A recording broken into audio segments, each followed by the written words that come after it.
जय हिंद दोस्तों, नमस्कार। मैं राम जन्म आपके सामने लेके उपस्थित हूँ उत्तर प्रदेश मानचित्र, जो कि भारत के जो मैपिंग में जो चल रहा था। आज हम आपको जो है उत्तर प्रदेश का पूरा दर्शन करवाएंगे मैप से। ठीक, मैप में आप देख ही रहे होंगे, इधर जो है उत्तराखंड है, इधर जो है उत्तराखंड के बगल में नेपाल है, इधर एमपी पड़ जाता है नीचे, इधर जो है बाईं तरफ जो है राजस्थान है, इधर दिल्ली है। ठीक, मैप में सब कुछ अच्छे से दिख रहा होगा। एक चीज़ ध्यान दीजिएगा आप लोग, जो मैं बता रहा हूँ उसको नोट करते जाइएगा। और दूसरी बात ये है कि एक नक्शा जो है आपके पास होना चाहिए। ठीक, क्योंकि जो है नक्शे में आप लोग देखते रहेंगे तो अच्छा रहेगा। तो एक जो हम नक्शा जो है रख लीजिए सामने, उसमें जो है देखते रहिएगा। ठीक, एक कहावत है, राहें जहाँ तक जाएगी राहगीर वहाँ तक जाएगा। ठीक, राहें जहाँ तक जाएगी राहगीर वहाँ तक जाएगा, और दरिया से क्या पूछना कि जल कहाँ तक जाएगा।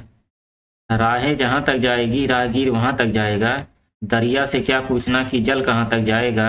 अरे खींच धनुष की डोर निशाना साधो अपनी मंजिल का, खींच धनुष की डोर निशाना साधो अपनी मंजिल का, बाकी बाद में देख लेंगे कि तीर कहाँ तक जाएगा। ठीक, चलिए इसी के साथ शुरू करते हैं। एक कहावत भी है, मकान रोड पर हो तो उसकी कीमत होती है। ठीक, मकान अगर रोड पर हो तो उसकी कीमत होती है, खेत रोड पर हो तो उसकी भी कीमत होती है, लेकिन आदमी अगर रोड पे आ जाए तो उसकी कोई कीमत नहीं होती। वही नियाद है, समय समय की बात है। चलिए देखते हैं उत्तर प्रदेश में सबसे ऊपर देखिए दोस्तों, यहाँ पे है सहारनपुर। ठीक, जो कि अच्छे से दिख रहा होगा मैप में। अगर नहीं दिख रहा हो तो नक्शा एक ले लीजिए, उसमें स्पष्ट दिखाई दिखाई देगा। अगर यहाँ पे स्पष्ट नहीं दिख रहा होगा तो हम बता रहे हैं, उसको नक्शे में देखते रहिएगा। यहाँ देखिए ऊपर है सहारनपुर। ठीक, सहारनपुर में देखिए क्या है, ये उत्तर प्रदेश का जो है ऊपरी हिस्सा, इसको जो है देवबंद, इसको देखिए हम जो 4 खंड में मतलब बांट के पढ़ते हैं। इधर जो है, जो इधर का क्षेत्र है, इधर का इतना, इसको जो है देवबंद, उसके बाद ये मध्य का क्षेत्र है। ठीक, उसके बाद ये बुंदेलखंड का क्षेत्र है, उसके बाद इधर जो पूर्वांचल का क्षेत्र है, ये जो है पूर्वांचल का क्षेत्र है, या पूर्वांचल का क्षेत्र है, ये मध्य का क्षेत्र, इसे अवध का क्षेत्र भी कहते हैं। ठीक, अवध का क्षेत्र, इसे अवध का क्षेत्र भी बोलते हैं। और इधर जो बुंदेलखंड का इलाका है, नीचे जो है इधर बुंदेलखंड का क्षेत्र है, और इधर जो है देवबंद, देवबंद सहारनपुर सब उसी में आता है। ठीक,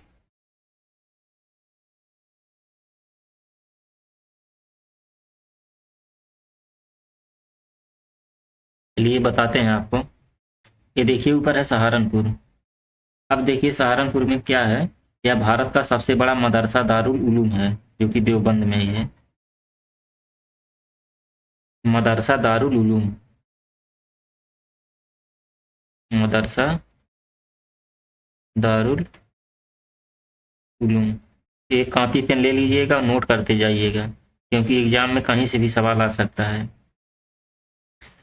तो ये जो है सहारनपुर जो है भारत में सबसे बड़ा मदरसा दारुल उलूम जो है सहारनपुर में है। ठीक, यहाँ जो है देवबंद आंदोलन हुआ था। ठीक, यहाँ पे जो है देवबंद आंदोलन उस समय हुआ था जब अंग्रेजों ने जो है देव मतलब सहारनपुर, यहाँ देवबंद में जो है ब्रिटिश शासन अपने चरम पर जो पहुंचा दिया एकदम। तो वहाँ के जो मुस्लिम समुदाय थे, यहाँ पे सहारनपुर में मुस्लिम समुदाय, मुस्लिम समुदाय का बाहुल्य है, बहुत ज़्यादा यहाँ पे मुस्लिम है सहारनपुर। यहाँ पे मुस्लिम इतना ज़्यादा है कि इन्होंने जो है ब्रिटिश शासन समाप्त करना और मुस्लिम समुदाय को शिक्षित करने का निर्णय लिया कि हम लोग अब ब्रिटिश शासन को जड़ से उखाड़ फेंकेंगे और मुस्लिम समुदाय को शिक्षित करेंगे और आगे बढ़ाएंगे। तो इन्होंने क्या किया जो है, मुस्लिम समुदाय ने सहारनपुर में यहाँ पे कुरान और हदीस की शिक्षा देना शुरू किया। ठीक, कुरान और हदीस, ठीक, कुरान और हदीस की शिक्षा देना शुरू किया। तो ये था आपका सहारनपुर। सहारनपुर देखिए यहाँ तक है, पूरा सहारनपुर ही है।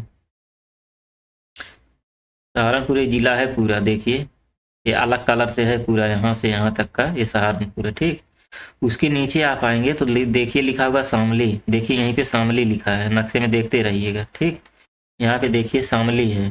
ठीक, अब शामली में क्या है, यहाँ पे जो तीसरी पंचवर्षीय योजना में यह आया। ठीक, शामली जो है इसका जिक्र जो है तीसरी पंचवर्षीय योजना में आया। यहाँ जगह भी नहीं है, वैसे सुनते रहिएगा, नोट करते जाइएगा, हम धीरे धीरे बोल ही रहे हैं। यह जो शामली तीसरी पंचवर्षीय योजना में आई तो यह हरित क्रांति का क्षेत्र था। ठीक, अब हरित क्रांति का क्षेत्र था तो यहीं पे देख लीजिए, हरित क्रांति का मतलब शब्द किसने दिया? विलियम गार्ड ने दिया। चलिए यहाँ पे नोट कर देते हैं, यहाँ पे देखिए बता देते हैं, शब्द जो दिया हरित क्रांति का विलियम गार्ड ने दिया। ठीक, विलियम गार्ड ने दिया हरित क्रांति शब्द का। और भारत में इसके जनक जो हरित क्रांति के एम.एस. स्वामीनाथन माने जाते हैं, और विश्व में जो इसके जनक जो है नॉर्मन बोरलॉग माने जाते हैं। ठीक, अब शामली के बारे में इतनी जानकारी हो गई, यहाँ से कोई दिक्कत नहीं है। अब चलिए आते हैं उसके बाद, शामली के बाद यहाँ मुरादाबाद में आते हैं। देखिए मुरादाबाद यहाँ पे है, मुरादाबाद देखिए यहाँ पे है, यही मुरादाबाद है। देखिए ये देखिए यहाँ से ले करके ऐसे है मुरादाबाद, इसके बारे में देख लीजिए। ठीक, ये जो मुरादाबाद है, मुरादाबाद पीतल के बर्तन के लिए प्रसिद्ध है। ठीक, पीतल के बर्तन के लिए फेमस है मुरादाबाद।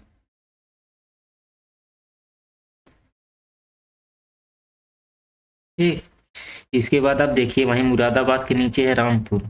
ठीक, यहाँ पे देखिए रामपुर है, ये देखिए रामपुर, यहीं पे नक्शे में देखते रहिएगा। रामपुर में क्या है, यह चाकू के लिए प्रसिद्ध है। रामपुरी चाकू सुने होंगे ना, तो रामपुर यह जो है चाकू के लिए बहुत फेमस है। रामपुरी चाकू सुने होंगे, रपक रपक रामपुरी चाकू, तो यह जो है रामपुर के लिए, रामपुर चाकू के लिए प्रसिद्ध है। ठीक, मुरादाबाद पीतल के ताले के लिए, पीतल के बर्तन के लिए प्रसिद्ध है, और रामपुर जो है चाकू के लिए प्रसिद्ध है। ठीक, अब यहीं देखिए बगल में है मेरठ, इधर है मेरठ, यहाँ देखिए है मेरठ, मेरठ दिखाई दे रहा होगा, आप नक्शे में देखते रहिएगा। ठीक, मेरठ जो है, यहाँ जो है भाषा खड़ी बोली जाती है। मेरठ में आप जाएंगे ना तो वहाँ मतलब गाली दे के जैसे बात करते हैं, आपको लगेगा जैसे गाली दे रहे हैं, लेकिन उनकी भाषा में वो खड़ी बोली मतलब बोलते हैं। ठीक, यह जो है उत्तर प्रदेश के जो काली नदी है, काली नदी मतलब दो नदियां हैं, एक पूर्वी काली नदी, एक इधर, मतलब एक तो पूर्वी काली नदी, एक इधर बहती है। तो इधर जो वाली जो है यह मेरठ नदी और बुलंदशहर, अलीगढ़, एटा, फर्रुखाबाद मतलब जिले से होकर के बहती है एक काली नदी। और इस मेरठ का नाम जो है, इसके पीछे बहुत पुरानी कथा है, चलिए उसको भी बता देते हैं। मेरठ के बारे में जो पढ़ा रहे हैं तो इसे भी बता देते हैं, यहीं पे देखते रहिएगा। ये मेरठ का नाम जो है माना जाता है संभवतः जो मय राष्ट्र से विकसित है, मय राष्ट्र, मय राष्ट्र। थोड़ा इसके पीछे जो पौराणिक कहानियां भी हैं, मय राष्ट्र, मय राष्ट्र से जो है मेरठ का नाम विकसित हुआ है, ऐसा माना जाता है। जिसमें मय का मतलब समझ रहे हैं, मय का मतलब, मय हिंदू पौराणिक मान्यता के अनुसार जो है असुरों का राजा था मय, इसका नाम था मायासुर, मायासुर। और इस मायासुर की जो एक पुत्री थी, ठीक, उस पुत्री का नाम जो मंदोदरी था। मायासुर, मायासुर की पुत्री थी, पुत्री का नाम मंदोदरी था। और यही मंदोदरी जो है रावण की पत्नी थी, मंदोदरी पत्नी थी रावण की, आप लोग जानते होंगे अच्छे से इसको, जो कि राम के विरोध में, मतलब राम के विरोध के रूप में थी। और महाभारत काल में जो कौरवों की राजधानी थी मेरठ।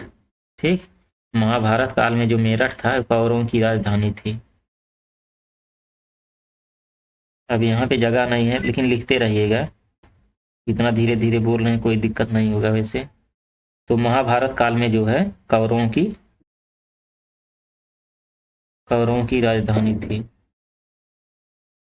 मेरठ। ठीक, और हस्तिनापुर जो वर्तमान मेरठ जिले के अंतर्गत आता है, इसी में देखिए हस्तिनापुर मेरठ में ही आता है, इसमें दिया नहीं है, लेकिन वर्तमान में जो मेरठ जिले के अंतर्गत ही आता है हस्तिनापुर। मेरठ के पीछे जो एक कहानी और है, आप लोगों को पता होगा, आप जब आधुनिक इतिहास पढ़ते होंगे तो 10 मई को जो है, 10 मई 1857 कि मतलब 1857 को रविवार के दिन जो है मेरठ से क्रांति की शुरुआत हुई थी। धीरे धीरे जो पूरे भारत में तब फैल गई थी। ठीक, 10 मई 1857 को रविवार का दिन था। ठीक, यहाँ गलत हो जाए, रविवार का दिन था, रविवार। ठीक, रविवार का दिन था। यहीं से जो है 1857 की जो क्रांति थी यहीं से विकसित हुई थी। ठीक, मेरठ से ही चिनगारी जो है मेरठ से ही निकली थी और धीरे धीरे जो है पूरे भारत में फैल गई थी यह क्रांति 1857 की। मेरठ के बारे में हो गया, अब यहाँ तक तो कोई दिक्कत नहीं होना चाहिए, हम जहाँ तक उम्मीद है। अगर कोई दिक्कत देखिए होगा तो कमेंट बॉक्स में कमेंट करिएगा, हम जो फिर से पढ़ाएंगे, हमें कोई दिक्कत नहीं है। ठीक, अब मेरठ हो गया। अब मेरठ के बाद जो है देखिए यहीं पे है जो गाजियाबाद। ठीक, गाजियाबाद देख रहे होंगे, यहाँ पे देखिए, यहीं पे देखिए गाजियाबाद। ठीक, गाजियाबाद देखिए, चलिए इसको यहीं पे बता देते हैं, इसे भी गाजियाबाद रेड कलर से दिखाई देगा। गाजियाबाद क्या है जो है, वजीर गाजी उद्दीन थे, एक एक लोग थे, उनका नाम था वजीर वजीर गाजी उद्दीन, वजीर गाजी उद्दीन। इन्होंने अपने नाम के ऊपर ही, इनका नाम वजीर गाजी था, इन्होंने अपने नाम के ऊपर ही गाजियाबाद बसा दिया। ठीक, इन्हीं के नाम पे या शहर का नाम जो है गाजियाबाद ही पड़ा था। गाजी उद्दीन एक नगर बसा दिया अपने नाम पर। ठीक, वह जो मुगल शासक का जो है, वह जो मुगल शासक का अहमदा नगर, ठीक, अहमद बादशाह और आलमगीर द्वितीय के दरबार का मंत्री था ये जो गाजी उद्दीन था। ये जो गाजी उद्दीन था उस समय अहमद शाह अहमद शाह और आलमगीर द्वितीय,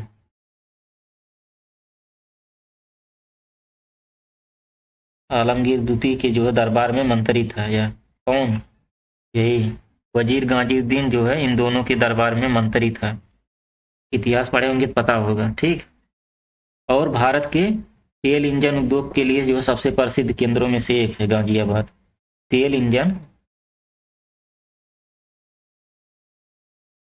ठीक, तेल इंजन उद्योग के लिए जो सबसे प्रसिद्ध केंद्रों में से एक माना जाता है गाजियाबाद, उत्तर प्रदेश का।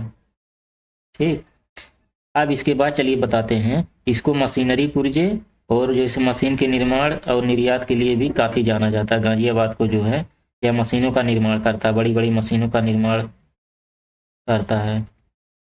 ठीक, और मशीन के छोटे छोटे बड़े बड़े पुर्जे भी बनाता है, मशीनों के, मशीन का निर्माण करता है, मशीन के पुर्जे बनाता है और निर्यात के लिए काफ़ी जाना जाता है। जब मशीन का इतना जो है, मशीन के बड़े बड़े पुर्जे बना रहा है, मशीनों का निर्माण कर रहा है, तो इसका निर्यात भी करेगा, तो इसको जो है निर्यात के लिए भी काफ़ी जाना जाता है गाजियाबाद को। ठीक, ये तो हो गया गाजियाबाद।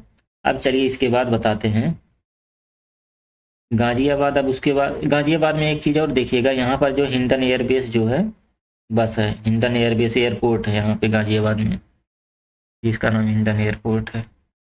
अब चलिए बताते हैं पीलीभीत। यहाँ पे देखिए है पीलीभीत, दिखाई दे रहा होगा आपको। अगर नहीं दिखाई दे रहा तो नक्शे में जाइए और देखिए अच्छे से। ये देखिए इतना बड़ा जिला है पीलीभीत, ये देखिए यही है पीलीभीत। ठीक, अब पीलीभीत जो है हिमालय के नीचे का तराई क्षेत्र माना जाता है। क्यों? क्योंकि ये इधर देखिए उत्तराखंड है, उत्तराखंड के यहीं नीचे ही है एकदम, इधर जो नेपाल पड़ जाता है, इधर देखिए नेपाल है, ये उत्तराखंड, उत्तराखंड के नीचे यहीं पे है पीलीभीत। ठीक, यह जो है हिमालय के नीचे का तराई क्षेत्र माना जाता है। हिमालय के, अब क्या लिखे इसमें, हिमालय के नीचे का तराई क्षेत्र माना जाता है पीलीभीत। और एक चीज यहाँ पे नोट करिएगा, पीलीभीत जो बाघ अभ्यारण्य के लिए, जो उत्तर प्रदेश की पीलीभीत और शाहजहांपुर जिले में जो है स्थित है, एक बाघ अभ्यारण्य है पीलीभीत। इसी के नाम से ही पीलीभीत बाघ अभ्यारण्य नाम ही रख दिया गया है। ठीक, और उसके बाद जो है पीलीभीत में एक चीज और देखिएगा, पीलीभीत में जो है हरे भरे जंगल, हरे भरे जंगल, ठीक, टाइगर रिजर्व,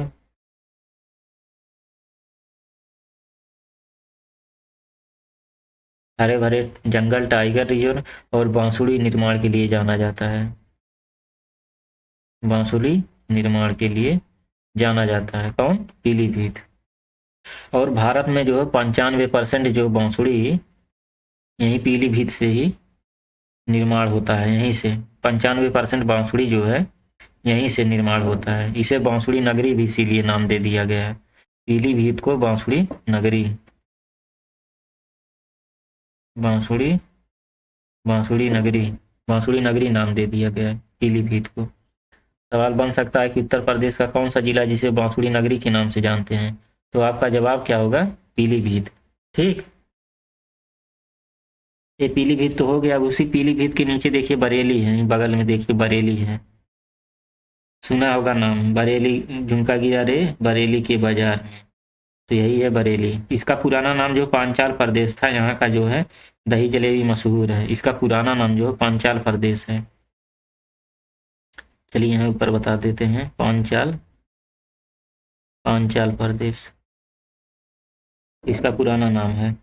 यहाँ का दही जलेबी जो है, दही जलेबी, दही जलेबी मशहूर है। ठीक, दही जलेबी बरेली का। अब जाइए, अब देखिए उसके बाद जो अलीगढ़, अलीगढ़ देख रहे हैं कहाँ पे है? देखिए अलीगढ़, देखिए यहाँ पे है अलीगढ़, देखिए यहाँ से लेके ऐसे ऐसे है अलीगढ़, जो है इतना बड़ा है ऐसे। ठीक, अलीगढ़ यही है। अब देखिए अलीगढ़ के बारे में, यह जो है पूर्वी काली नदी के किनारे है अलीगढ़। अलीगढ़ का किला और मुगल काल का जामा मस्जिद, इसीलिए इसे जाना जाता है अलीगढ़, इसीलिए जाना जाता है। अलीगढ़ का किला यहाँ पे है, अलीगढ़ किला। ठीक, उसके बाद जामा मस्जिद, जामा मस्जिद, अलीगढ़ का किला, उसके बाद जामा मस्जिद के लिए जाना जाता है। ठीक, यहाँ पे जो है एक बहुत ही फेमस मंदिर है अलीगढ़ में, नाम सुने होंगे आप, खारेश्वर मंदिर, जो कि भगवान शिव के लिए जो है सबसे प्रसिद्ध है, भगवान शिव को समर्पित है खारेश्वर मंदिर, जो कि अलीगढ़ में ही है। ठीक, अलीगढ़ जो है मुस्लिम विश्वविद्यालय भी है, जानते होंगे, और अलीगढ़ ताले के लिए भी प्रसिद्ध है, ताले के लिए अलीगढ़ का ताला बहुत ही फेमस है। अलीगढ़ ताले के लिए भी प्रसिद्ध है, और अलीगढ़ जो है मुस्लिम विश्वविद्यालय भी है अलीगढ़ में ही है। अब यहाँ तक तो हो गया है। इसके बाद चलिए बताते हैं मथुरा, मथुरा भी यहीं है। अलीगढ़, अलीगढ़ के देखिए यहीं किनारे मथुरा है, इधर देखिए, इसको मिटा देते हैं।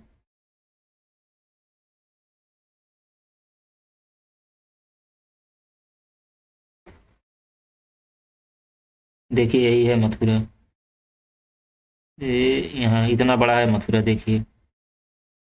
इसके बारे में देख लीजिए, मथुरा के बारे में, इसको जो है कृष्ण जन्मभूमि माना जाता है मथुरा।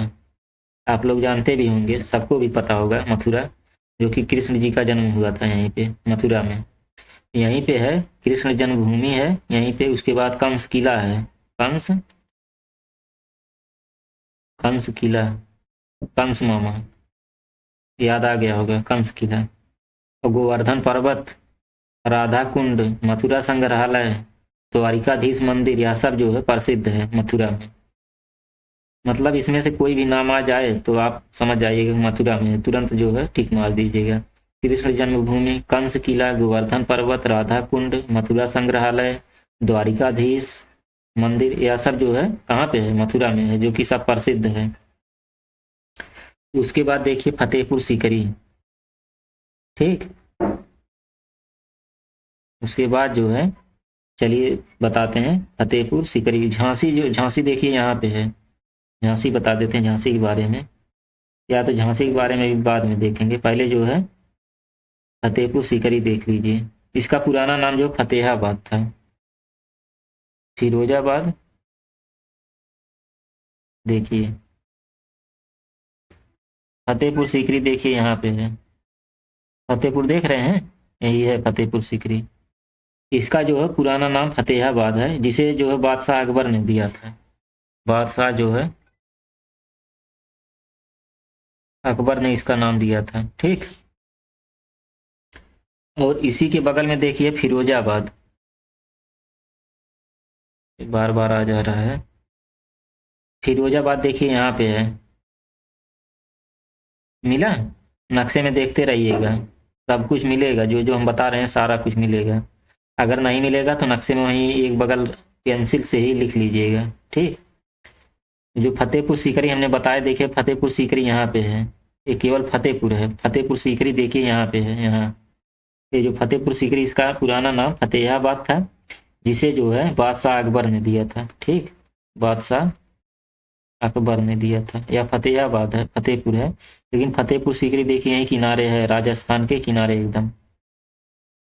ठीक, इसको नाम दिया था बादशाह अकबर ने। ठीक, अब इसके बाद देखिए फिरोजाबाद, फिरोजाबाद चूड़ी के लिए फेमस है, फिरोजाबाद चूड़ी उद्योग के लिए जो है बहुत ही प्रसिद्ध है। इसीलिए चूड़ी के लिए इतना फेमस, इसीलिए इसे सुहाग नगरी के नाम से भी जाना जाता है। ठीक, सुहाग, सुहाग नगरी। सवाल बन सकता है सुहाग नगरी जो है, सुहाग नगरी नाम से किस जिले को जाना जाता है उत्तर प्रदेश में? तो आपका जवाब होगा फिरोजाबाद। ठीक, यहाँ तक तो हो गया। फतेहपुर सीकरी में एक और है जो विश्व धरोहर में शामिल, फतेहपुर सीकरी का बुलंद दरवाजा है।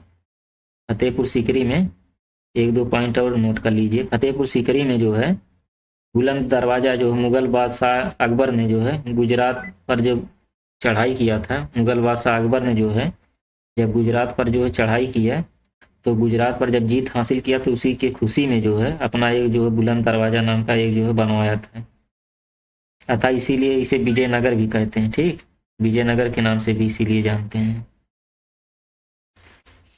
और फतेहपुर सीकरी में मुगल बादशाह अकबर ने जो शेख सलीम चिश्ती की दरगाह को भी बनवाया था। ये जो फतेहपुर सीकरी है, यहीं पे फतेहपुर सीकरी में अकबर ने शेख सलीम चिश्ती की दरगाह को भी बनवाया था, यहीं फतेहपुर सीकरी में ही। ये तो जो था ये देवबंद जो है बताए थे, वो खंड था। अभी नीचे जो आपका है, ये देखिए गलत हो, अब नीचे जो है यह बुंदेलखंड वाला क्षेत्र है, इधर जो है बुंदेलखंड वाला क्षेत्र है। अब चलिए इसके बारे में देखते हैं। इसमें पहला देखिए झांसी देखते हैं। ठीक, झांसी देखिए यहाँ पे है ना, किनारे से ही शुरू करते हैं। चलिए झांसी देखते हैं।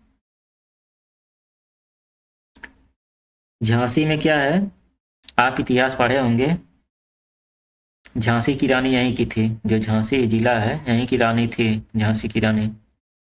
कर्नल हीरोज के साथ जो लड़ती हुई जो है वीर गति को प्राप्त हुई थी झांसी की रानी 1857 के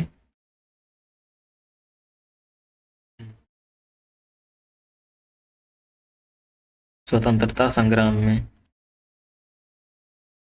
स्वतंत्रता संग्राम में जो है कर्नल हीरोज के साथ जो लड़ती हुई जो है वीर गति को प्राप्त हुई थी, ठीक, झांसी की रानी। उसके बाद यहीं बगल में देखिए है कौशाम्बी, ये कौशाम्बी देखिए इधर है यहाँ पे। उसके पहले जो है आपका पड़ेगा चित्रकूट, चित्रकूट देख लेते हैं। महोबा, महोबा यहाँ पे, महोबा जान रहे हैं, महोबा जो आल्हा रुदल थे, आल्हा रुदल, आल्हा रुदल जो है महोबा के ही थे। यह पूरा इलाका जो है झांसी का है, इतना बड़ा जो इलाका है यह सारा जो है झांसी का है। तो इधर झांसी हो गया, इधर महोबा, इधर जो है चित्रकूट। चित्रकूट के बारे में आपको बताते हैं। चित्रकूट वह भूमि है जहाँ पर जो ब्रह्मा, ठीक, ब्रह्मा विष्णु, विष्णु और महेश, ब्रह्मा विष्णु और महेश, ये तीनों देवों का निवास स्थान माना जाता है चित्रकूट। कि चित्रकूट में जो है तीनों देवों का निवास स्थान है। और चित्रकूट जो है मंदाकिनी नदी के किनारे है। सवाल बन सकता है कि चित्रकूट जो है किस नदी के किनारे है, तो आपका जवाब होगा मंदाकिनी नदी के किनारे है चित्रकूट। और इसके पीछे थोड़ी एक पौराणिक कहानी भी है, उसको भी बता दे रहे हैं। जो चित्रकूट है यहाँ पे जो है भरत, जो राजा रामचंद्र जी के जो छोटे भाई थे, भरत जो चित्रकूट गए थे राम जी को मनाने, वनवास के समय जो है, जब वनवास काल में जब राम जी का वनवास हुआ था, तो 11.5 वर्ष, 14 वर्ष का वनवास था। तो 11.5 साल जो है यहीं चित्रकूट में ही बिताए थे। और चित्रकूट में जो है राम, सीता और लक्ष्मण तीनों लोग, मतलब तीनों लोग का निवास स्थान यहीं पे रहा 11.5 वर्षों तक। और जो प्राकृतिक के आकर्षण से पर्यटन को जो है यहाँ पे आकर्षित करता चित्रकूट। यहाँ जो प्राकृतिक आकर्षण इतना ज़्यादा है कि यहाँ पे जो पर्यटक लोग जो घूमने टहलने के लिए जाते हैं, ठीक, चित्रकूट में। अब चलिए, इसके बाद ये तो हो गया बुंदेलखंड। कौशाम्बी अब देख लेते हैं, ठीक, कौशाम्बी का इलाका देख लेते हैं। कौशाम्बी में जो है इसके राजा उदयन थे, ठीक, इसके राजा उदयन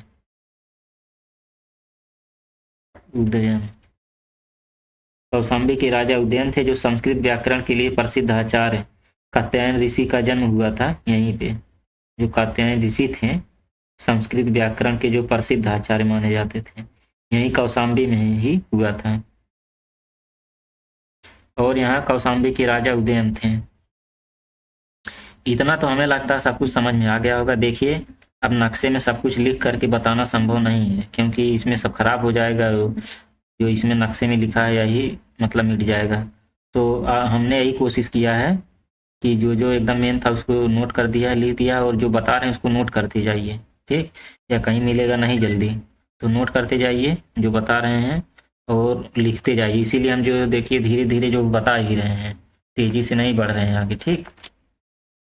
तो जो मिले जो है उसको नोट करते जाइए, ताकि जो है कोई दिक्कत ना होने पाए आगे चल के, ठीक। यह यूपी जो बहुत बड़ा है। इसके बाद जो अगला शहर चलिए देखते हैं।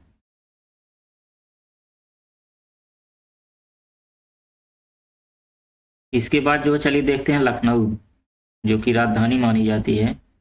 चलिए लखनऊ देख लेते हैं, उत्तर प्रदेश की जो राजधानी है। चलिए अब एकदम बीच में आते हैं।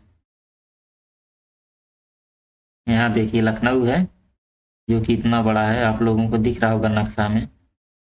देखिए लखनऊ इतना बड़ा है, ठीक। चलिए अब लखनऊ के बारे में बताते हैं। इसे जो है नवाबों का शहर कहा जाता है, जो कि सबको पता होगा, गधा को जो पता होगा कि लखनऊ जो नवाबों का शहर माना जाता है। और जो इसकी स्थापना जो है नवाब ने ही किया था भाई। जब नवाबों का शहर है तो इसकी स्थापना भी नवाब ही करेगा, आसुफ उद्दौला ने की था, ठीक। आसुफ उद्दौला ने जो है इस शहर की स्थापना किया था। इसी ने जो है लखनऊ शहर को बसाया था, लखनऊ।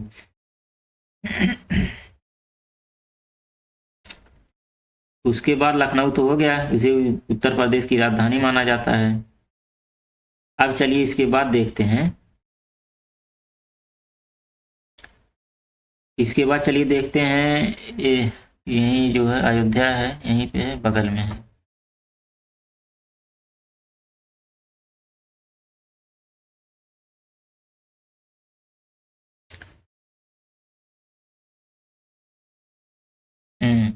नहीं, लखनऊ में जो अभी एक पॉइंट बच गया है। लखनऊ या जो भगवान राम की विरासत थी, ठीक। लखनऊ जो है राम जी की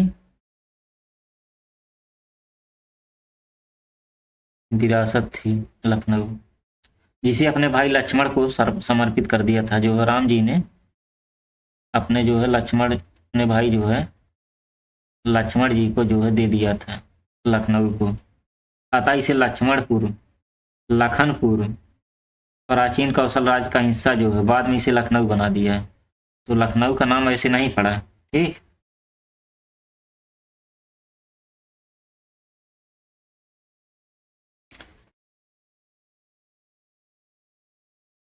क्या भगवान राम की विरासत थी, लेकिन जो इसको अपने छोटे भाई लक्ष्मण को जो है समर्पित कर दिए थे रामचंद्र जी, तो इसीलिए इसे लक्ष्मणपुर, लखनपुर, बाद में लखनऊ कर दिया गया है।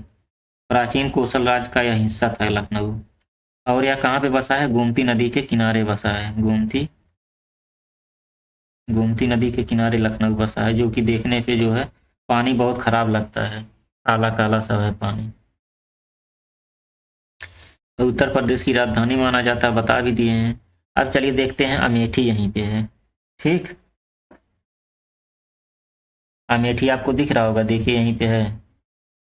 ये देखिए इतना बड़ा है यही जिला, देखिए अमेठी। देखिए अमेठी के बारे में देख लीजिए। अमेठी जो है ये राइफल अनुसंधान के लिए प्रसिद्ध है। ठीक, राइफल अनुसंधान अमेठी में ही है। उसके बाद देखिए यहीं पे रायबरेली है, ये देखिए यही है रायबरेली। ठीक, रायबरेली जो है उत्तर प्रदेश का प्रमुख व्यापारिक केंद्र है, प्रमुख व्यापारिक केंद्र, प्रमुख व्यापारिक केंद्र। धीरे धीरे बोल रहे हैं, लिखते रहिएगा, इसमें लिखेंगे तो सब गड़बड़ा जाएगा। मतलब प्रमुख व्यापारिक केंद्र है। ठीक, रायबरेली। और जो केंद्र सरकार द्वारा जो है प्रमुख उद्योगों की यहाँ जो है स्थापना भी की गई है, जैसे आधुनिक रेल डिब्बा कारखाना रायबरेली में है। चलिए इधर बता देते हैं, रायबरेली में जो है आधुनिक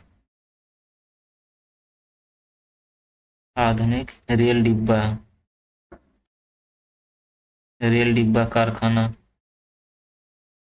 ही रायबरेली में है। ठीक, और क्या है यहाँ पे इंडियन टेलीफोन है, Indian telephone, Indian telephone Raebareli में ही है। उसके बाद थर्मल पावर कारपोरेशन का जो मुख्यालय जो है यहीं पे है, रायबरेली में ही। Thermal power corporation, thermal power corporation का मुख्यालय यहीं रायबरेली में ही है।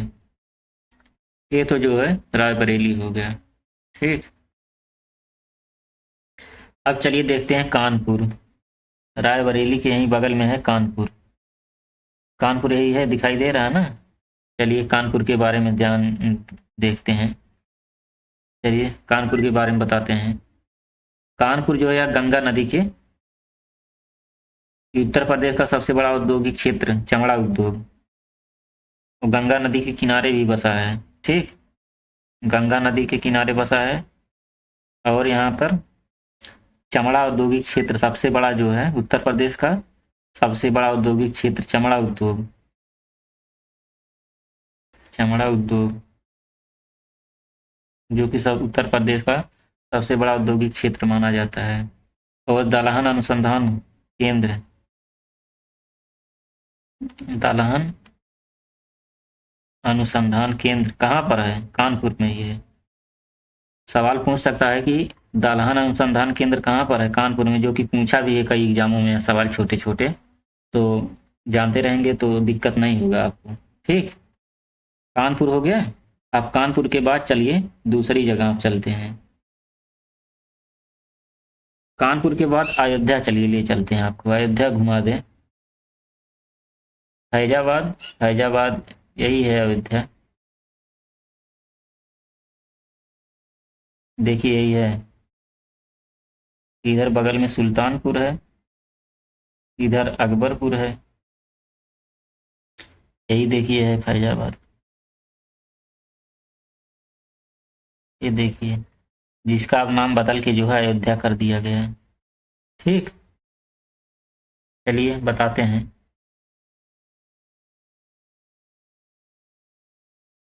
अयोध्या के बारे में देख लीजिए। यह हिंदुओं का प्रमुख जो तीर्थ स्थल माना जाता है अयोध्या। ठीक, अयोध्या जो है हिंदुओं का प्रमुख तीर्थ स्थल माना जाता है अयोध्या। उसके बाद जो है यह मंदिरों का शहर भी माना जाता है, जिसकी स्थापना मनु ने की थी। ठीक, इसे मंदिरों का शहर भी माना जाता है, जिसे जो है इसकी स्थापना मनु ने की थी। और यहाँ पर हिंदू मुस्लिम जैन बौद्ध धर्म के जो अवशेष भी प्राप्त हुए हैं प्राचीन काल में। और यह जो कोसल राज्य का हिस्सा था, अयोध्या जो है कोसल राज्य का हिस्सा था।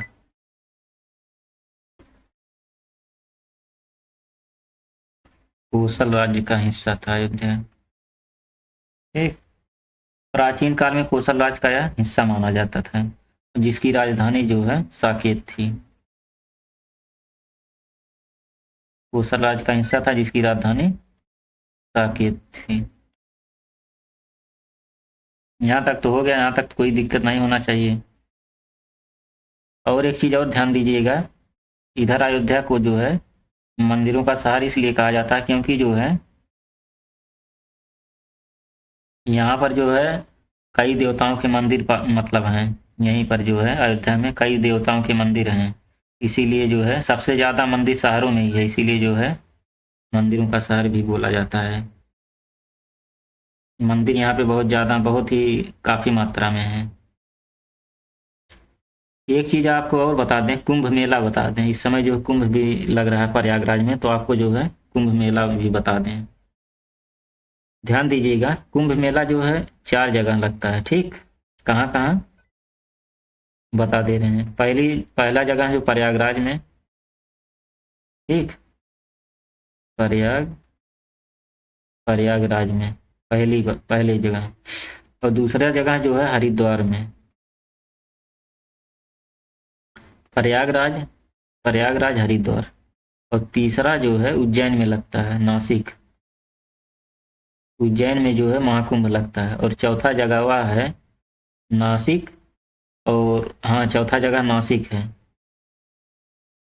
नासिक। तीसरा उज्जैन में, चौथा नासिक में। पहला देखिए प्रयागराज में, जो कि जो है 2024 में लग रहा है, 2025 में लग रहा है। उसके बाद हरिद्वार में लगता है, उसके बाद उज्जैन में, उसके बाद नासिक में। मतलब ये 4 जगह जो है महाकुंभ लगता है, कुंभ मेला। और किन किन नदियों के किनारे बसा है ये भी देख लीजिए। प्रयागराज गंगा नदी के किनारे, ठीक। प्रयागराज गंगा नदी के किनारे। हरिद्वार जो है यह भी गंगा नदी के किनारे बसा है। उज्जैन उज्जैन जो है क्षिप्रा नदी के किनारे है, ठीक। क्षिप्रा नदी के किनारे। और नासिक नासिक जो गोदावरी नदी के किनारे बसा है। गंगा बड़ी ना गोदावरी, तीर्थ बड़े ना काज। तो गोदावरी नदी के किनारे लगता है मेला, नासिक का कुंभ का मेला। ये तो यहाँ तक हो गया है, यहाँ तक तो कोई दिक्कत नहीं होना चाहिए हमें, जहाँ तक उम्मीद है, ठीक। अब चलिए देखते हैं।